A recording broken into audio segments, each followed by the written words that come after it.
চম্পা কিচেনে সবাইকে জানাই স্বাগত। আজকে আমি আম পোড়া শরবত বানাবো। এটা ঘরালোভাবে, আমি কোনো রং ব্যবহার করব না। এটা খাবার জিনিসে রং দেওয়াটা আমার অত পছন্দ হয় না, তাই জন্য আমি এখানে রং ব্যবহার করব না। এটা ঘরালোভাবে, এটা সবাইকে দেওয়াও যায়, নিজেরাও খাওয়া যায়। এটা খুব সুন্দর সুস্বাদু হয়। আমি এখানে আম পুড়িয়ে নিয়েছি, দুটো আম উনুনে দিয়ে পুড়িয়ে নিয়েছি। আম দুটো আমি এইভাবে খোসা ছাড়িয়ে ভেতর থেকে শাঁসটা বের করে নিয়ে নেব। খোসাগুলো আস্তে আস্তে পুরোটা আমি ছাড়িয়ে ফেলব। কিন্তু এই যে আমের জুস বানাই কালার দিয়ে, কিন্তু এই কালার দিয়ে বানালে এটা বাচ্চাদের দেওয়া যায় না, এটা সবারই খাওয়া উচিত না। তাই জন্য আমি কালার এখানে ব্যবহার করব না।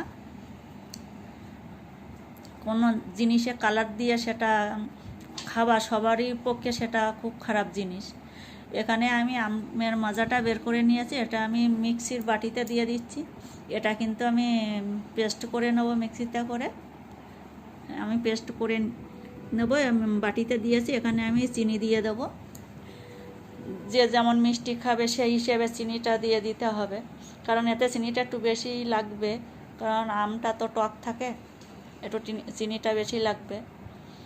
আমি দিয়ে দেবো 2-3 চামচ দিয়ে দেবো চিনি, এই বড় চামচে 2-3 চামচ দিয়ে এটা মিক্সিতে দিয়ে আমি পেস্ট করে নেব। এতে একটু জল দিয়ে দেবো।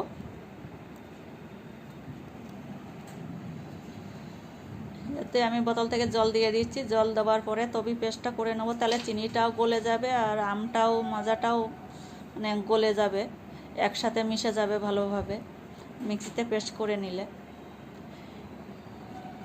আমি মিক্সিতে পেস্ট করে নিয়েছি, এই যে আমি ঢেলে নিয়েছি। এতে আমি অল্প একটু নুন দিয়ে দেবো, অল্প একটু নুন দিয়ে দেবো। আর এটা আমি বানিয়ে রাখছি, এটা খাবার সময় যদি জল জিরা একটু দিয়ে দেওয়া যায় তাহলে কিন্তু খুব সুন্দর লাগে। এটা আগের থেকে দিয়ে রেখে দিলে অতটা ভালো লাগবে না।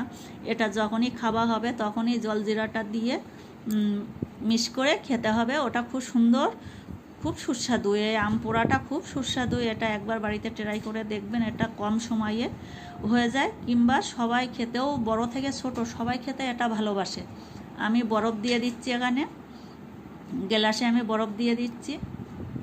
আমি জুসটা দিয়ে ওপরে বরফ দিয়ে দিচ্ছি। আর এটা ঠান্ডা ঠান্ডা খুব সুন্দর সুস্বাদু। এইভাবে বানিয়ে না খেলে বুঝতে পারবেন না যে এটা কতটা সুস্বাদু। এটা ঘরে বানিয়ে নিজেরা খাওয়ার মতো, কি কেউ আসলেও দেওয়া যায়। এটা খুব সুন্দর, কিন্তু এটা খুব সুস্বাদু এইভাবে বানিয়ে খেলে। আমি গ্লাসে দিয়েছি, ওপরে আমি বরফ দিয়ে দিয়েছি, জুসটা ঠান্ডা হয়ে যাবে। এবার যখনই খাবো তখনই কিন্তু আমি জলজিরা মিশিয়ে নেব। 1 টাকা প্যাকেট দোকানে পাওয়া যায় জলজিরা, ওই জলজিরা মিশিয়ে খেলে খুব সুন্দর সুস্বাদু এটা।